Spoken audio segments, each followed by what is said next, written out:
choosing a jury. Maybe I'll think of a meaner trick someday, but it's hard to imagine. If Drummond wants to listen to my phone, we'll give him something really interesting. It's late afternoon. I'm at the office when Deck calls me from the payphone around the corner. Rudy, Deck here. I finally found Dean Goodloe. Goodloe is a white male, 39, college education, owns his own business. He's a juror we do not want. Where? I ask him. At his office. We were wrong about him.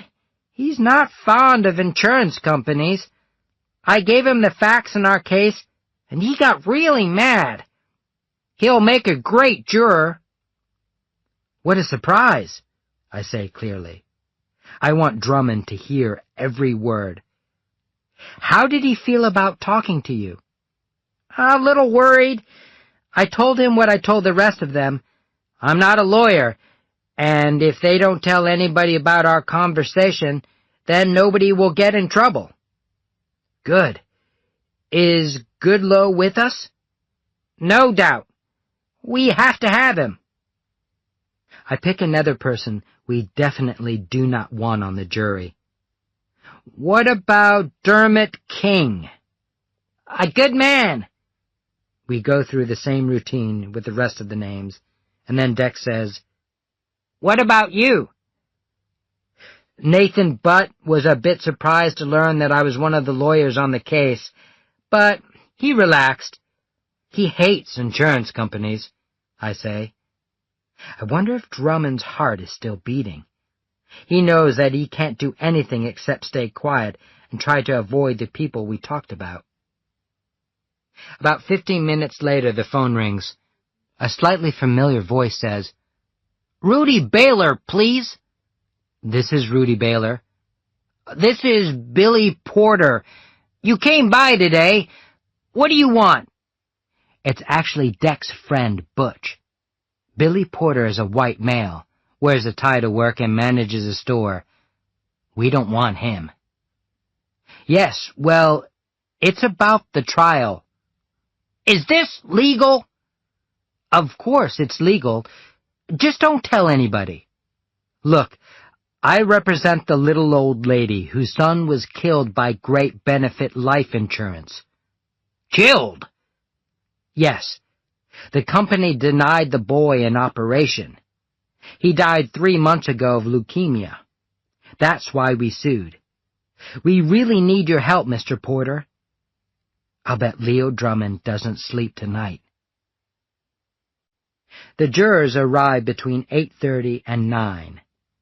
For many, it's their first visit to a courtroom, and they're nervous. Dot and I sit alone at the end of our table, facing the jurors. Deck is across the room. In sharp contrast, the defense table is surrounded by 5 men in black suits, checking piles of paper which cover the desk. I'm amazed that Drummond does not realize how this looks to the jurors. His client must be guilty, or why would they use 5 lawyers against only one of me? They clearly have more people and more money than we do. My poor client is weak. Drummond and his boys refused to speak to me this morning. I could tell that they are shocked and disgusted by my direct contact with the jurors. Kipler enters the courtroom, and everybody rises. Court is opened. He asks which jurors want to be excused and dismisses those. Then dismisses some more, and we're down to 50.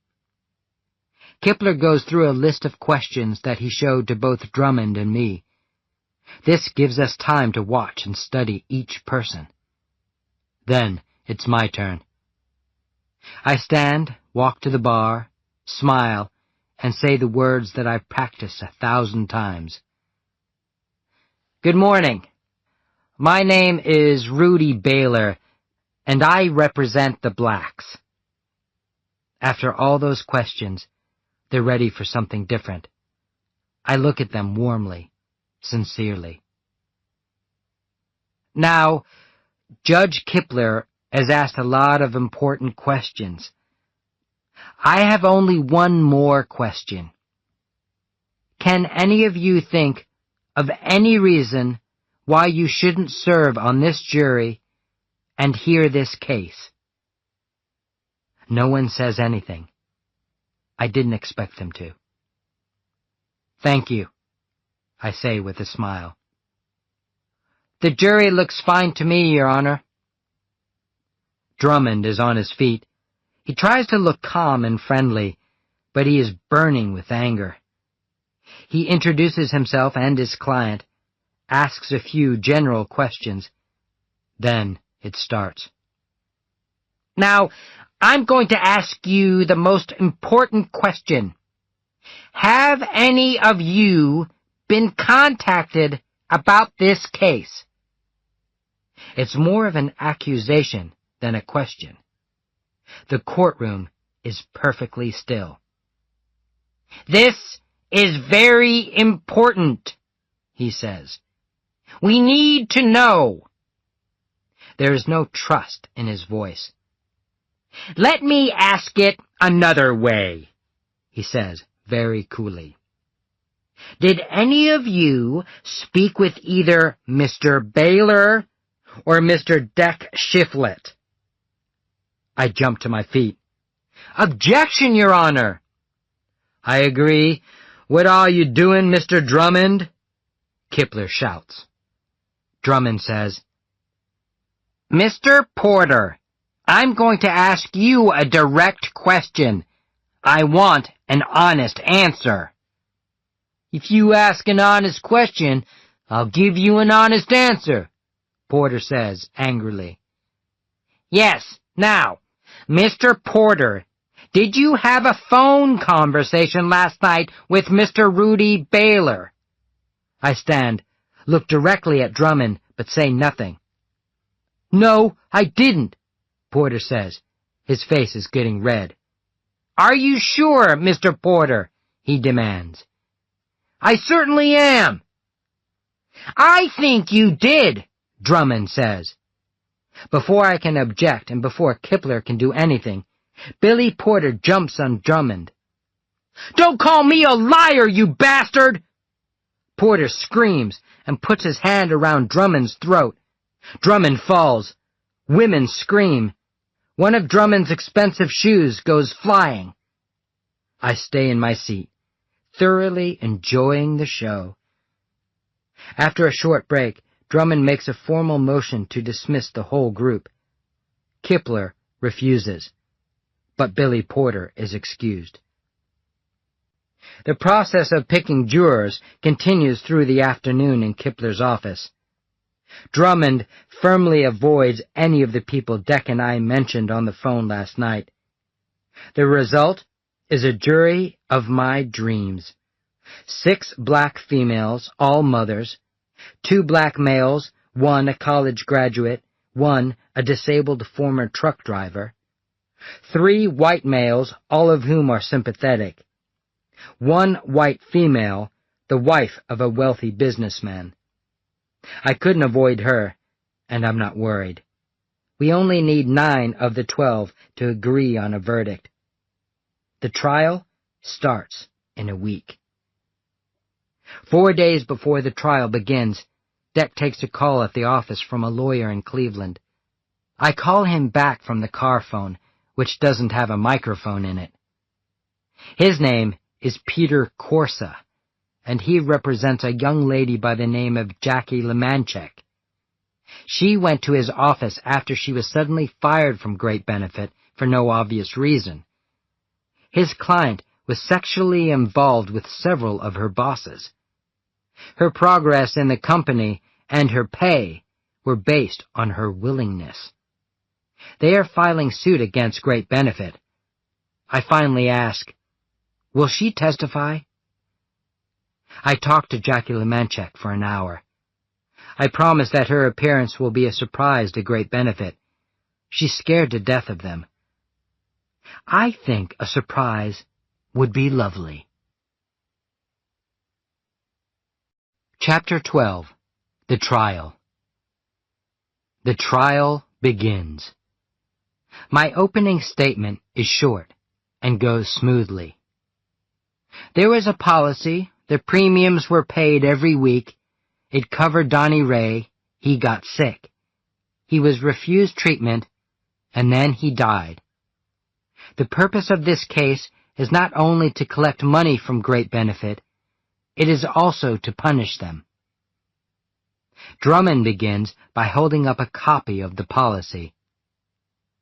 This is the policy that Mr. and Mrs. Black bought. It doesn't say that Great Benefit has to pay for transplants. The jurors don't like him, but this has their attention. This policy costs $18 a week, but they expect my client to pay $200,000 for a bone marrow transplant. Now, they want the $200,000 and $10 million in punitive damages. I call that greedy. Again and again, he repeats himself, saying, "It's simply not in the policy." He decides to push me. The second time he mentions the word greedy, I object. Kipler quickly agrees with me. Dot is our first witness. She describes how awful it was not being able to provide health care for her dying son. Then she reads the letters of denial. They sound worse than I hoped. Denial from claims. Denial by underwriting. All the excuses, letter after letter. And then, this stupid letter. I watch the jurors' faces as Dot reads. They can't believe it. The courtroom is silent. "Please read it again," I say. Drummond objects, but Kipler silences him. Dot reads it again, this time with more feeling. This is exactly where I want to leave Dot. It would be a mistake for Drummond to get rough with her. He starts with some general questions. Then, "Why did you sue Great Benefit for $10 million? He wants to make her look greedy. She expects the question. "10 million? She asks. "That's right, Mrs. Black, $10 million. "Is that all?" she asks. "I beg your pardon? I thought it was more than that." "Is that so?" "Yeah. Your client has a fortune, and your client killed my son. I wanted to sue for a lot more." Drummond keeps smiling and makes one last mistake with Dot Black. "What are you going to do with the money if the jury gives you $10 million? Imagine trying to answer this in open court, unprepared. Dot, however, is very ready. "Give every penny to the American Leukemia Society. I don't want your rotten money." "Thank you," Drummond says, and sits down quickly. Two of the jurors are openly smiling at his embarrassment. Next, Ron testifies that he was a perfect match and that he was ready to give his bone marrow to Donnie Ray. Then it's the turn of Dr. Walter Cord. He speaks clearly and explains the disease and treatment so that the jurors can understand. He tells them about the early test that showed Donnie Ray had leukemia. "What does this test cost?" "Around $1,000. "And how did Donnie Ray pay for it?" "When he first came to the office, he filled out the normal forms and said he was covered by Great Benefit Life Insurance Company. My staff checked with Great Benefit and found that the policy did exist." "Did Great Benefit pay?" No.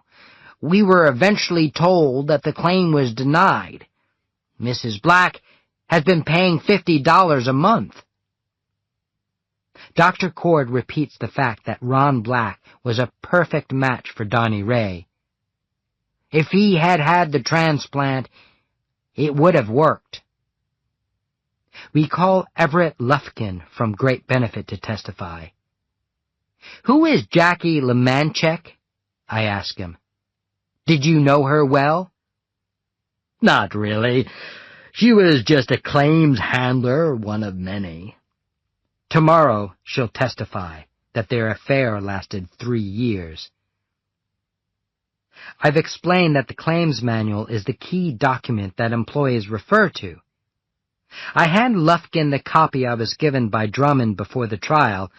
I ask, Mr. Lufkin, is this the whole claims manual? Yes. Are you certain? Yes. I requested a copy from your lawyers, and this is what they gave me? Yes. Did you personally choose this particular copy of the manual to be sent to me? I did. I take a deep breath. Could you open the manual to section U, please? He actually takes the manual and goes through it. At this moment, I'm sure he'd sell his children for a section U. I don't have a section U. I then give him the copy Cooper Jackson gave me. Well, Mr. Lufkin, let's talk about the mysterious section U. Let's explain it to the jury. It went into the manual on January 1st, 1991, correct? Yes. The year that the Blacks first claimed. Let's read paragraph 3. Paragraph 3 directs the claims handler to immediately deny every claim within 3 days of receiving it. No exceptions. Every claim. If we could stop right now, the jury would give whatever I ask, and they haven't seen Donnie Ray yet. I meet Jackie Lemanchek's flight and take her to a hotel. We go through the questions I've prepared. Tuesday morning, we have a few more questions for Lufkin. Did you suggest to Jackie Lemanchek that she should leave the company? I did not. Did she receive any type of payment when she left? No. She chose to leave. Thank you. Your Honor, I've finished with this witness. Drummond wants to get him out of here. Your Honor, we're going to keep Mr. Lufkin for later, Drummond says. No surprise. The jury will never see him again. Very well. Call your next witness, Mr. Baylor. I say loudly.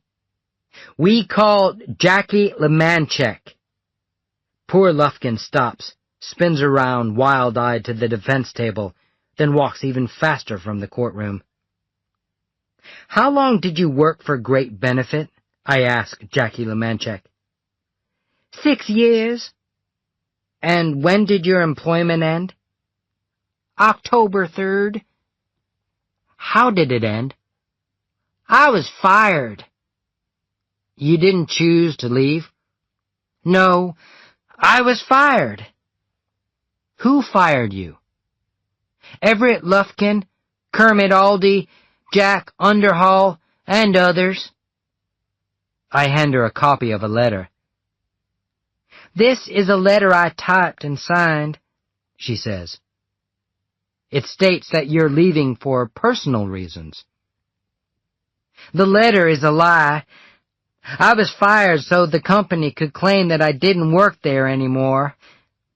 I was supposed to give a statement about the claim of Donnie Ray Black on October 5th. On the Saturday before that, I was asked to come to the office for a meeting with Jack Underhall, the man sitting there in the gray suit. He's one of the lawyers at Great Benefit. He told me I was leaving immediately.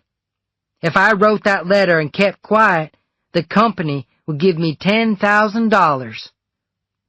She bites her lip, struggles for a minute, then is able to continue. I'm bringing up 2 children alone, and there are lots of bills, so I had no choice. I wrote the letter, took the cash, and signed an agreement never to discuss any of my claims files with anybody. Including the black file? Yes, especially the black file. Then, why are you here? I talked to a lawyer. He told me the agreement I signed was illegal. Do you have a copy of the agreement? No, Mr. Underhall wouldn't let me keep one, but I'm sure he has the original. I slowly turn and stare at Jack Underhall. So does every other person in the courtroom. His shoes have suddenly become the center of his life. Why did you see a lawyer? I needed advice. I was fired for no good reason, but before that I was forced to have sex with various important people at great benefit. Anybody we know? Objection, Your Honor, Drummond says. This has nothing to do with the case. Let's see where it goes. Please answer the question, Ms. Lemanchek. She takes a deep breath and says, I had sex with Everett Lufkin for 3 years. If I was willing to do whatever he wanted, my pay was increased, and I progressed in the company. When I got tired of it and stopped, I lost my job and became an ordinary claims handler again. My pay was cut by 20%. Then Russell Crockett decided he'd like to have an affair. He forced himself on me, told me that if I didn't accept it, I'd lose my job. Both of these men are married? Yes, with families. They went after the young girls in claims. I could give you a lot of names. I look at Jackie. Her eyes are red now. This is painful for her. The jury is with her, ready to kill for her. Let's talk about the black file, I say. It was one of your files. That's correct. The original claim form from Mrs. Black was given to me. I followed the company policy, and I sent her a letter of denial. Why? Why? Because all claims were denied at first in 1991. All claims? Yes. It was our policy to deny every claim at first, then to go back to the smaller ones later. The big claims were never paid unless a lawyer got involved. It was a 1-year trial, and it was viewed by management as a wonderful idea. Deny for a year, add up the money saved, subtract the amount spent on quick settlements, leaving a pot of gold. How much gold? An extra $40 million or so. How do you know all this? If you stay in bed long enough with these men, you hear all sorts of garbage. I'm not proud of this, okay? How was the black claim treated? It was denied like all the rest, but it was a big claim, so Russell Crockett checked everything I did. They soon realized that the policy did allow bone marrow transplants. It became a very serious file for 2 reasons. First, it was suddenly worth a lot of money. And second, the insured man was going to die. So the claims department knew that Donnie Ray Black was going to die? Of course. It was clear from his medical records that he would die without the bone marrow transplant. Did you show this to anyone? I showed it to Russell Crockett. He showed it to his boss, Everett Lufkin. The decision was made to continue the denial. But you knew the claim should be paid. Everybody knew it, But the company was depending on the fact that no more than 1 out of 25 people would talk to a lawyer. They sell these policies to people who are not very educated. And when you received a letter from a lawyer, if the claim was under $5,000 and it was correct, we paid it immediately and sent a letter of apology. Big claims went to the management.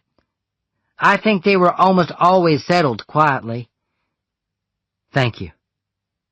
I turn to Drummond with a pleasant smile and say, "You're a witness." Then I go and sit by Dot, who's in tears.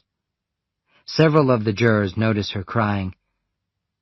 Drummond tries to show that Jackie Lemanchek is testifying because she wants revenge.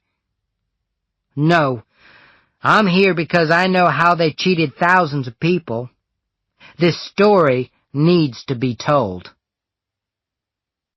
After lunch, I call Mr. Wilfred Keeley, the #1 boss at Great Benefit, as a witness. I show him the medical policy Max Luber gave me. Please look at page 11, section F, paragraph 4, subparagraph C, point 13. Do you see that? The print is so small, he has to pull the policy almost to his nose. I look at the jurors. The humor is not missed. "Got it," he says finally. "Good. Now read it, please." He does. "What is the purpose of that section?" "It explains that we don't pay for transplants." "Is bone marrow listed as a transplant?" "Yes, bone marrow is listed." I hand him a copy of the black policy. "What types of transplants are not covered by this policy?" "Hearts, eyes, all the main ones are listed." "What about bone marrow?" "It's not listed." "So, it's not stated that you don't pay for bone marrow transplants?" "That's correct." "When was this lawsuit filed, Mr. Keeley?" "During the middle of last summer, June." "Yes, sir," I say. It was June. Was the language of the policy changed to remove cover for bone marrow transplants after the claim was filed? "I don't know." Our final witness is Donnie Ray Black. I sit close to Dot as she wipes her cheek with the backs of her hands. The faces in the jury box are sympathetic. Toward the end, I have a lump in my throat. We have done all the damage we can to Great Benefit, and I am winning the case. Now, we must try not to lose it. Drummond's first witness is Andre Weeks, an official in the Department of Insurance for the state of Tennessee. His job is to place the government firmly on the side of the defense. Drummond hands Weeks the black policy, and they spend half an hour explaining how each policy, every policy, has to be examined and passed by the Department of Insurance. After an extremely boring hour and a half, the jurors begin to lose interest. We stop for a 15-minute break. Then it's my turn. I hand him the black policy and ask a few questions about it. He studies the small print in the policy for a long time as everybody waits. Kipler is smiling. Drummond is angry. His next witness, Peyton Reisky, president of a national insurance group, does even more damage. After Drummond is finished with him, I show him the stupid letter. "Mr. Reisky, can you look Mrs. Black in the eye and tell her that her son's claim was handled fairly and properly by Great Benefit?" It takes him a second or two, but he has no choice. "Yes, it certainly was." I have planned to end this way, but I don't expect it to be humorous. One of the jurors actually laughs at his reply. Then the juror behind her starts to laugh. Soon the whole jury box is laughing. It soon ends, but it is an absolutely wonderful moment. I go to bed early and fall asleep in seconds. Less than an hour later, the phone rings. It's an unfamiliar voice, female, young, and very anxious. "I'm a friend of Kelly's," she says, almost in a whisper. "She's in trouble and needs your help." "What's happened?" "He came home drunk last night, beat her again." "Where is she?" "She's hiding here, at my place. After the police left with Cliff, she went to see a doctor. Luckily nothing's broken. I picked her up." I get her name and address, then dress in a hurry. I hardly recognize Kelly. She's been badly beaten. One eye is completely shut. I bend over and kiss her on the top of the head. "Thanks for coming," she says through damaged lips. I could kill him. "Did the police photograph you?" I ask Kelly. Robin answers. "Yeah, they took a lot of pictures. Show him, Kelly. He's your lawyer. He needs to see." With Robin's help, Kelly carefully gets to her feet, turns her back to me, and lifts her t-shirt above her waist. She is covered in bruises. "What are you going to do, Kelly?" I ask. "She has to file for divorce," Robin says. "If she doesn't, he'll kill her." "Is this true? Are we going to file?" Kelly says, "Yes, as soon as possible." "I'll do it tomorrow." "She can't stay here. Cliff got out of jail this morning and started calling her friends. I told him I knew nothing, but he called back an hour later and threatened me. It won't be long before he finds her. There's a secret safe house for women who are beaten by their husbands, but it costs $100 a day, and she can only stay for a week." "Is that where you want to go, Kelly?" She says yes. "Fine. I'll take you tomorrow. This is never going to happen again. Understand?" She whispers. "Promise?"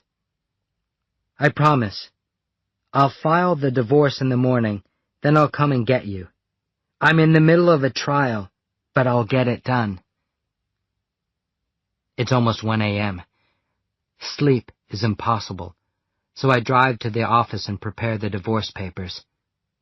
In this case, I believe I am really helping to save a life. I fall asleep at my desk.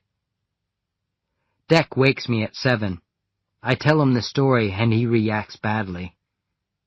"You spent the night working on a stupid divorce? Your closing argument is less than 2 hours away. Why are you smiling?" "Great benefit is going down." "No, that's not it. You're finally going to get the girl. That's why." The divorce is on my desk, waiting to be filed. I'll get it sent to Cliff at work. Chapter 13. The Verdict. The trial has lasted only 4 days, so the important evidence is still fresh in the jurors' minds. In my closing argument, I repeat the main points of the policy and talk a little bit about bone marrow transplants. I remind them that if Donnie Ray had had the transplant, it probably would have saved his life. I list the hidden documents and the lies that Great Benefit told. The message is plain. In Jackie's words, the management at Great Benefit decided to deny claims for 12 months. It was a trial to see how much extra cash could be made in 1 year. It was a cold-blooded, greedy decision. The admitted wealth of Great Benefit is $450 million. How do you punish a company as wealthy as this? I ask this question and see the jurors' eyes shining. They can't wait. I sit next to Dot and wait anxiously to see if Drummond can change defeat to victory. He begins with a weak apology for the way he behaved when we were choosing the jury. Then he apologizes for Great Benefit, one of the oldest and most respected insurance companies in America. Those letters of denial were awful. His client was wrong, but his client has over 6,000 employees. It's impossible to check every letter. No excuses, though. Mistakes were made. He's trying to soften the jurors. He really doesn't understand why the jury should give Dot Black a percentage of Great Benefit's wealth. It's shocking. How would that help? He has already admitted his client was wrong. The people who were responsible for the unfairness have left the company. He walks to the board and writes $746, the Black's monthly income. Then he writes $200,000 and multiplies it by 6% to get the figure of $12,000. That's $1,000 a month if the money was in the bank. He then tells the jury what he really wants: to double the Black's monthly income. Great Benefit can give them $200,000 and they can put it in the bank. He's persuasive. I see the jurors considering it. I hope and pray that they remember Dot's promise to give the money to the American Leukemia Society. Please do what is fair, he asks, and takes his seat. But I get the last word. I say, if the best you can do is $200,000, we don't want it. It's for an operation that will never happen. If you don't believe that Great Benefit deserves to be punished, then they can keep the $200,000 and we'll go home. I slowly look into the eyes of each juror as I step along the box. They will not disappoint me. As Judge Kipler gives them their final instructions, I relax. There are no more witnesses or emotions, no more worries about this juror or that. I could sleep for days. This calm lasts for about 5 minutes, until the jurors leave to begin their discussions. It's almost 10:30. The waiting now begins. Deck and I file the Riker divorce. Then we go straight to Kipler's office. The judge congratulates me on a fine performance, and I thank him for the 100th time. Butch will give Cliff the papers at work. At noon, lunch is sent into the jury room, and Kipler sends us away until 1:30. I can't eat. I call Kelly as I drive to Robin's apartment. Kelly is alone. She's dressed in a loose suit and a pair of Robin's shoes. She has no clothes or anything with her. She walks carefully, in great pain. We just filed the divorce papers, I say. When he gets them, he'll go crazy and come after you. I hope he does, but he won't, because he's a coward. Men who beat their wives are the lowest kind of cowards. Don't worry, I have a gun. I take Kelly to the unmarked house on a quiet street. She'll be safe here. Back at the courthouse, Booker waits with me in the hall until Deck calls my name outside the courtroom doors. Just be cool, Booker says. Then both of us almost race back to the courtroom. I take a deep breath, step inside, and join Dot at our table. Drummond and the other 4 are in their seats. The jury comes back into the box. Has the jury reached a verdict? Ben Charnes, the young black college graduate, says, We have, Your Honor. Please stand and read it. Charnes clears his throat and reads, We, the jury, find the defendant Great Benefit guilty, and order that they pay $200,000 in actual damages. There is a pause. And punitive damages of $50 million. The bomb lands and explodes. I'd love to run to the jury box and start kissing feet. I'd love to go and throw my arms around Judge Kipler, but I simply whisper, "Congratulations," to my client. She says nothing. I make a cross in my notebook and write the name Donnie Ray Black. I close my eyes and remember my favorite picture of him.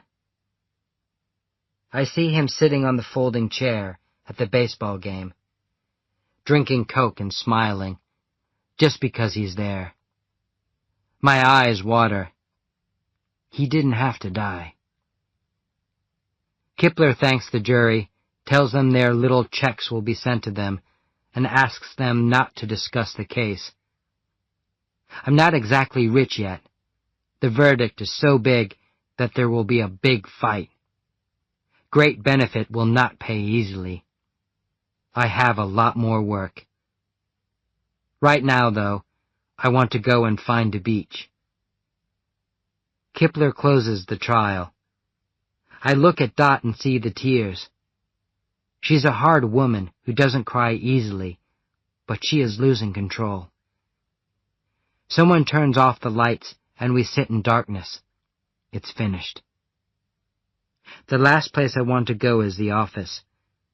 I say goodbye to Deck in front of the courthouse. Promise to meet him later. What do you do with $16.5 million? I cannot begin to understand this amount of money.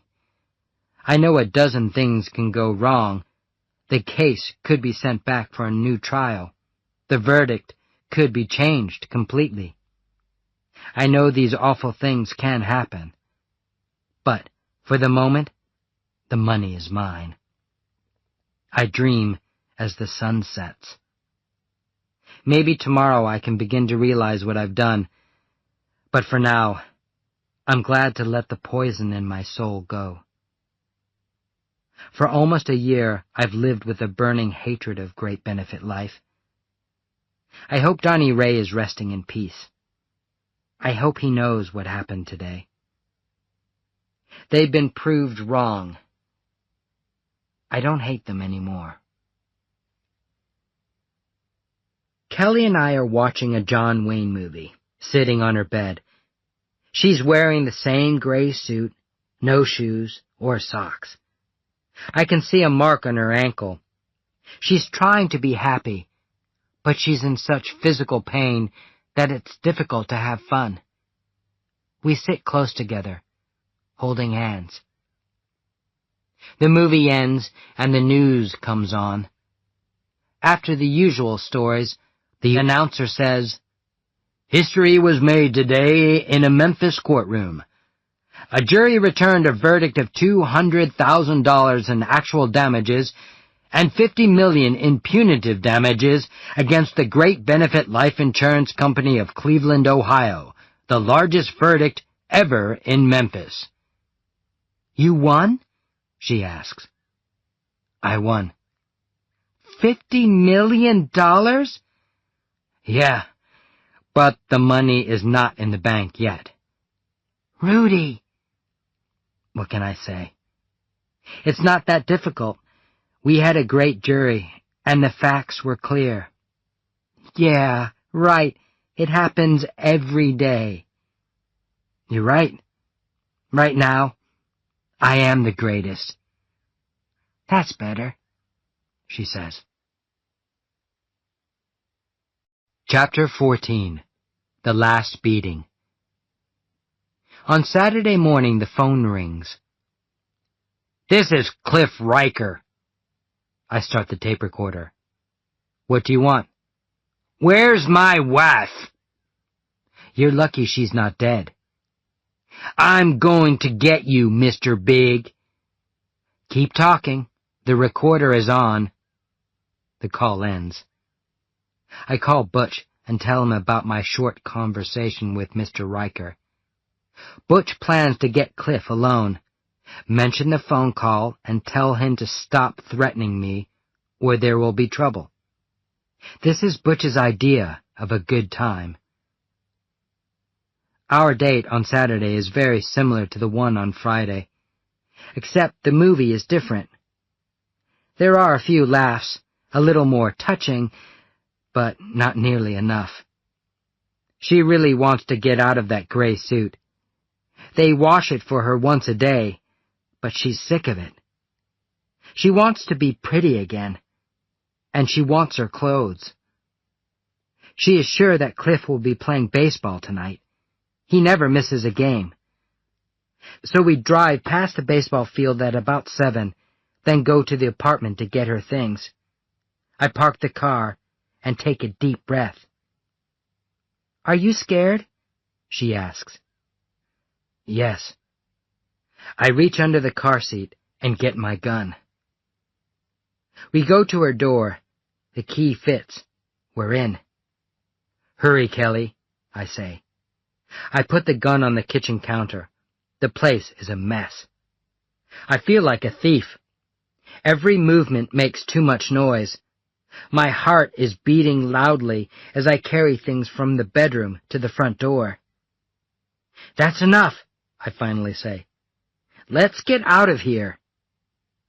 There's a slight noise at the door. Someone is trying to get in. She takes a step toward the door, and it flies open. Cliff Riker crashes into the room. "Kelly, I'm home," he shouts as he sees her fall over a chair. He swings his baseball bat directly at my head. "You bastard!" he shouts. The bat just misses me. I run at him. "Get the gun!" I shout to Kelly. He's quick and strong. "I'll kill you!" he shouts, swinging again, missing again.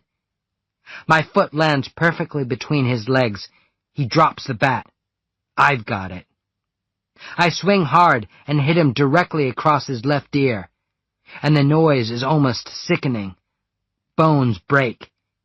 He falls to his hands and knees, then raises his head and starts to get up. My second swing starts at the ceiling and falls with all the force I can find. I bring the bat down with hatred and fear, and it lands solidly across the top of his head. Then Kelly blocks me.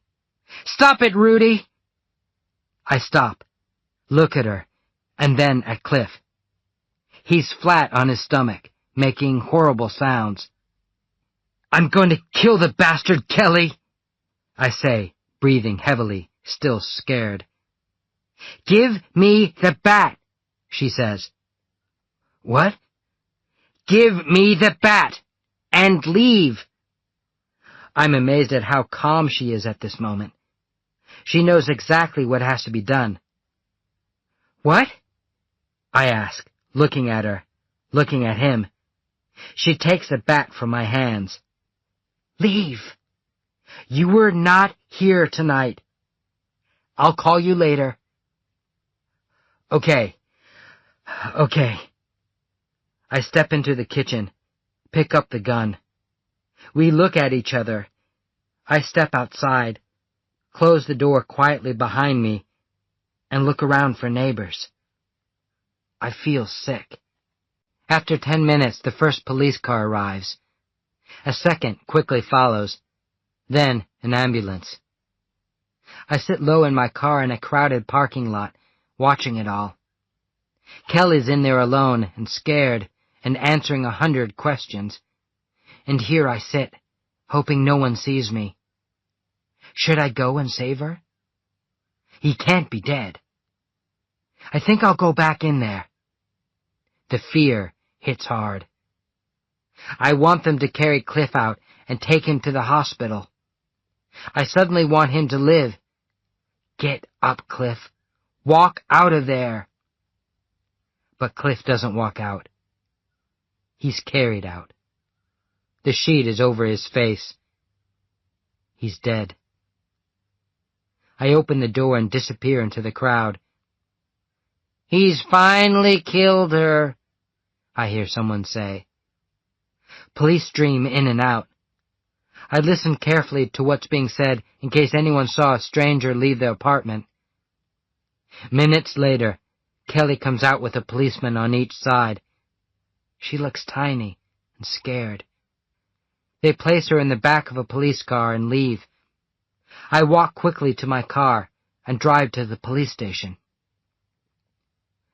I'm taken to a room where Kelly sits alone, waiting to be questioned. I enter with a detective named Smotherton. Kelly is surprised to see me, but manages to stay calm. Another officer arrives with a tape recorder. After he turns it on, I say, "I'm Rudy Baylor, lawyer for Kelly Riker. Today is Monday, February 15, 1993. We're at the Central Police Station, Memphis. I'm present because I received a call from my client at about 7:45 tonight. She had just called 911 and said she thought her husband was dead." Smotherton starts with basic questions about Kelly and Cliff, like birth dates, marriage, employment, children. She answers patiently.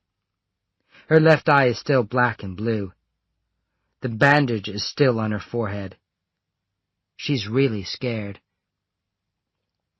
She describes the attacks on her in detail, and Smotherton sends the other detective to get the records of Cliff's 3 other beatings. She talks about the baseball bat and the time he broke her ankle with it. She talks about the last beating and the decision to leave and hide, then to file for divorce. "Why did you go home tonight?" Smotherton asks. "To get my clothes.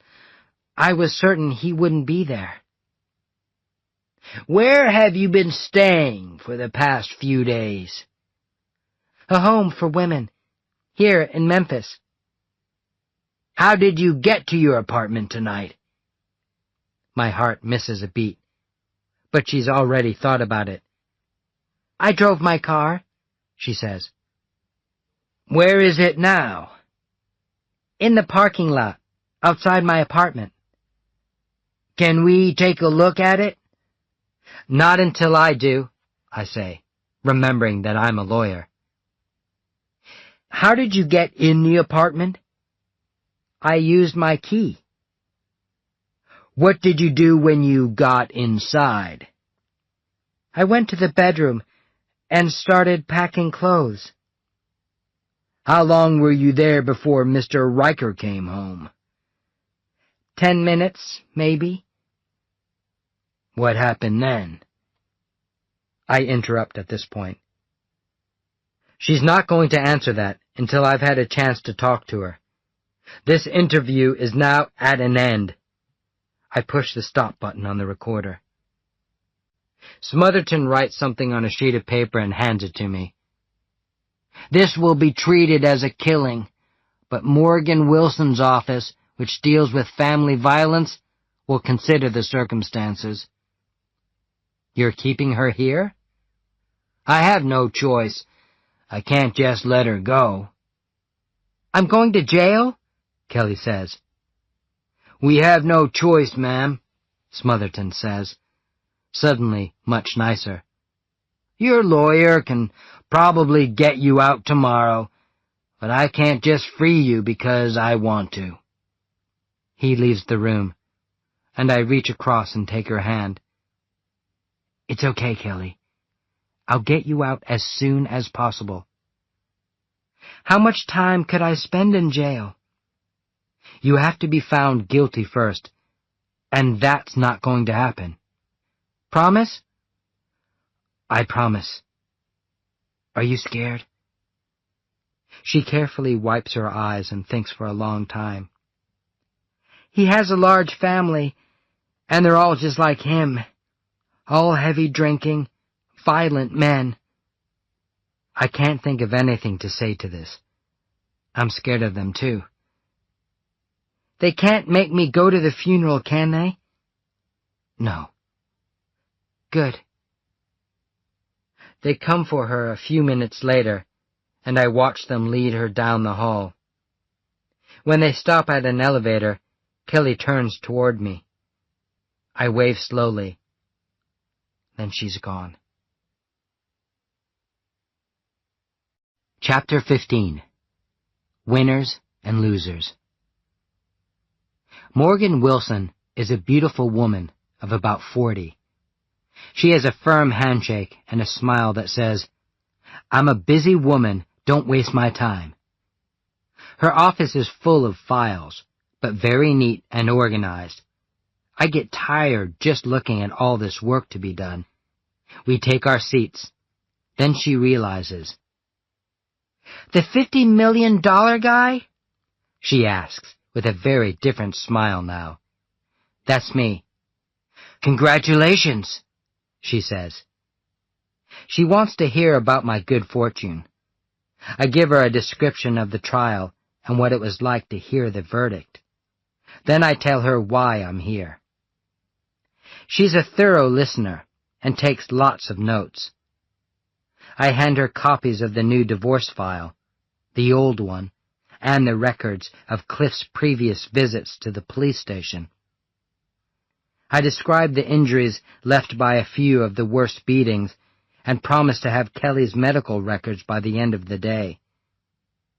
"That poor girl," Morgan says. "How big is she?" "About 5'5", 110 pounds. "How did she beat him to death?" "She was scared. He was drunk. Somehow she got her hands on the bat." "Good for her," she says, and I can't believe it. She's completely on Kelly's side. I'd love to get her out of jail. I need to get the file and read it, but I'll call the clerk and tell him we have no objection. Where's she living? In one of those women's homes, but the poor thing is in jail right now, and she's still black and blue from the last beating. Morgan waves at all her files. That's my life. We agree to meet at 9 tomorrow morning. The next day, at the office, the phone rings. It's Peter Corsa, Jackie Lemanchek's lawyer in Cleveland. Corsa congratulates me on the verdict, then tells me some strange stuff is happening at Great Benefit. The FBI arrived at the head offices of Great Benefit in Cleveland this morning and started removing records. Almost all the employees were sent home and told not to come back for 2 days. A newspaper story says Pin Con, the parent company, has serious financial problems. There's not much I can say. I killed a man 18 hours ago, and it's hard to concentrate on other things. He promises to keep me informed. It seems to take forever, but I finally see Kelly walking toward me, smiling, and I quickly take her to my car.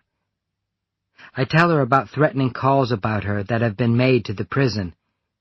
We suspect it's his crazy family. I don't want to discuss last night, and she's not ready for it either. Peter Corsa calls the office while I'm hiding Kelly. Great Benefit's millions have disappeared. The money was taken out by Pin Con and sent to Europe. Deck looks like death. We sit in my office for a long time without a word. We haven't discussed it yet, but we both know that we've gone from being paper millionaires to having no money at all. The phone rings. Deck answers it and listens for a minute. "This guy says he's going to kill you." "That's not the worst phone call of the day." "I wouldn't mind getting shot right now," he says. The sight of Kelly makes me feel better. We eat in her room, with the door locked and my gun on a chair. There is a short story about Cliff Riker in Wednesday's newspaper, nothing about Great Benefit. Then a message arrives from Peter Corsa's office. Mr. Wilfred Keeley was arrested yesterday afternoon as he and his wife were waiting to board a flight to London. They claimed to be going away for a quick holiday. They could not, however, produce the name of a hotel anywhere in Europe where they had reservations. It appears that Great Benefit has been robbed by its parent company over the past 2 months. The cash went to safe banks all around the world. Anyway, it's gone. Morgan Wilson has examined Kelly's file, and she wants to drop the case. Her boss, Al Vance, isn't so sure. It's very simple, Mr. Vance, I say. If you take it to trial, you'll lose. I'll wave that bat in front of the jury. You guys will look terrible trying to put her in jail. He's right, Al, Morgan says. We couldn't win. Al needed to hear that from both of us and agrees to dismiss it. Morgan promises to send me a letter this afternoon. I thank them and leave quickly. I almost run through the parking lot to my car. They're examining a bullet hole in the office window when I arrive. Deck was in the front office, and the bullet missed him by no more than 10 feet. His first call was to Butch, who came immediately. Deck tells us he's fine, but his voice is very shaky. Butch says he'll wait just below the window and catch them if they come back. God help the Rikers if they plan another drive-by shooting. Deck and I decide on a private lunch, and we agree on a simple arrangement. Deck gets the files he wants, and I get $2,000, to be paid within 90 days. We agree on the details as we eat, and the business part of the separation is easy. The personal side is not. We both know that Deck has no future. I talked to Bruiser last night, Deck says. Where is he? The Bahamas. Is Prince with him?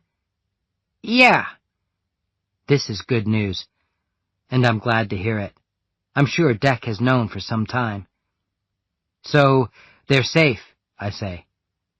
Yeah. The money's still here, you know. How much? $4 million. It's what they made from the clubs. It's in Memphis. They want me to take it to Miami. Don't do it, Deck. It'll take 2 days, and it will make me rich. Be careful, Deck. We shake hands. You made history, Rudy. You know that? We did it together.